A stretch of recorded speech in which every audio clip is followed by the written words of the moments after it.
At well, pag nakakita ka ng mga comments doon sa ano mo, sa mga TikTok, palampasin mo na yun, huwag mo na tignan. Kasi alam naman natin na bayad yan. Actually, hindi ko naman pinapansin yan and I don't want to give them the pleasure of laughing behind our backs by, seeing us getting affected. Hindi po tayo affected doon. Ang ano ko nga sana sa kanila, galingan nyo pa.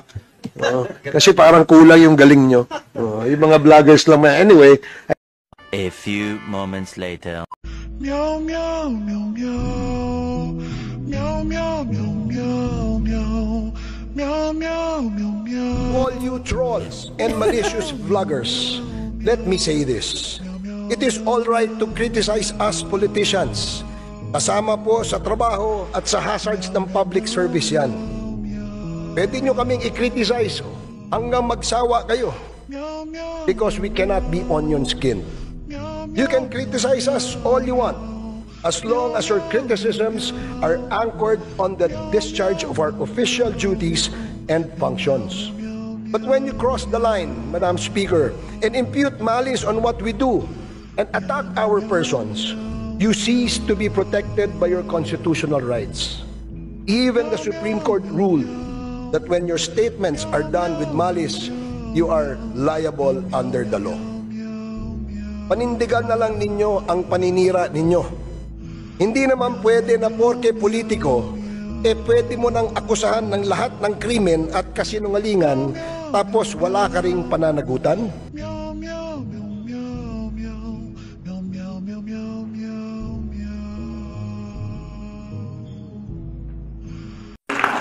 It has been the primordial duty of the committee which I head, the Committee on Dangerous Drugs in the lower house, to help ang ating law enforcement agencies in the war against illegal drugs.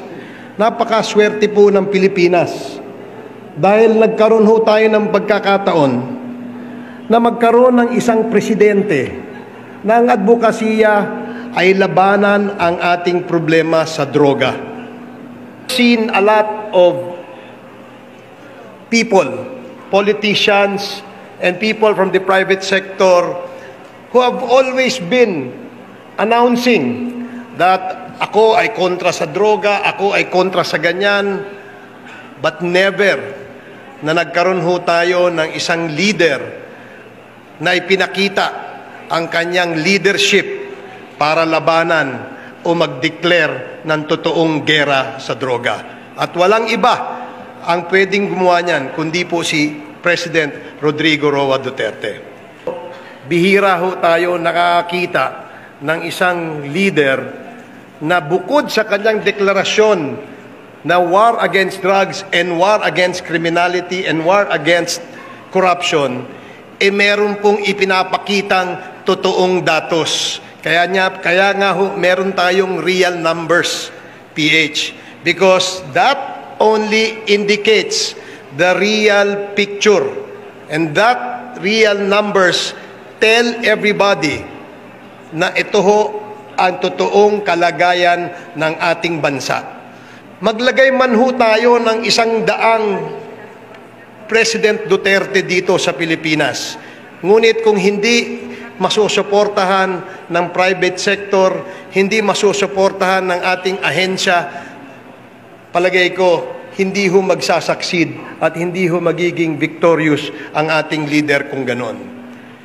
Nararapat lamang na atin siyang suportahan because he does not just worry about... May mga nagsasabi na maganda ang mga naganap na patayan sapagkat mga drug lords naman po ang napatay o ang mga adik na kriminal. Subalit sa aming investigasyon, lumalabas na may mga ibang drug lords nga na napatay subalit iilan lamang, samantalang madaming mga malalaking drug lords ang nagpatuloy sa kanilang gawain at na protektahan pa ng gobyerno at nabigyan pa ng titulo imbis na maimbestigahan.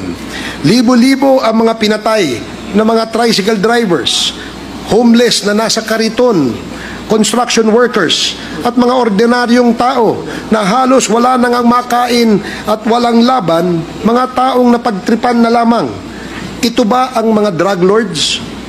Pangkain nga wala sila, pangdroga pa kaya? Mga batang inosente gaya ni Kian de los Santos, basta na konsunadahan ka, delikado ka na. I have a problem, a big problem with mining companies.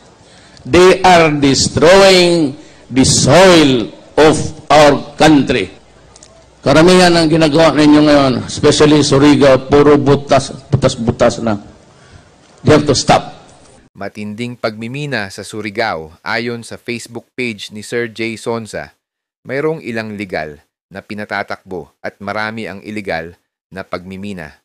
Isa na rito ang Mabini at MatE, large-scale mining, nag-ooperate pero nabalitaan na wala itong Environment Clearance Certificate, ECC, mula sa MGB at DNR.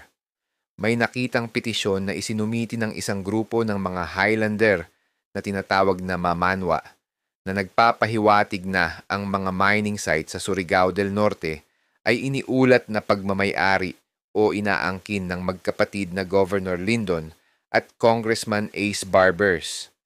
Ayon sa reklamo petisyon, ang lugar ng pagmimina ay pinatatakbo ng mga umano'y Chinese partners ng Barbers Brothers. Ang mga ulat na nakarating sa Maynila ay nagsabi rin na ang parehong grupong Chinese ang nagpapatakbo ng POGO o IGL operations na matatagpuan malapit sa isang sabungan na iniulat na pag-aari ng pamilya Barbers. Hinog na ang mga kwento sa Surigao City na isang Chinese drug syndicate ang lantarang nagpapatakbo ng kanilang negosyo sa Caraga-Leyte-Samar Corridor. Sa unang bahagi ng linggong ito, natagpuan ang shabu sa isang inabandunang SUV ng PDEA at iba pang law enforcement agencies sa Liloan Seaport sa Leyte na nagkakahalaga ng 400 milyong piso. Ang nasabing sasakyan ay minamaneho umano ng kapatid ng miyembro ng Quadcom na nagawang makatakas.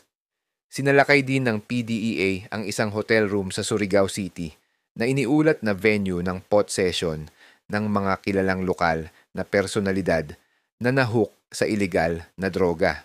Ang dagat ng Surigao ay minsang natuklasan ng hepe ng PAOCC na si Gilbert Cruz bilang dumping site ng cocaine at shabu sa kanyang panunungkulan bilang Caraga Region Police Director. Meow, meow, meow, meow.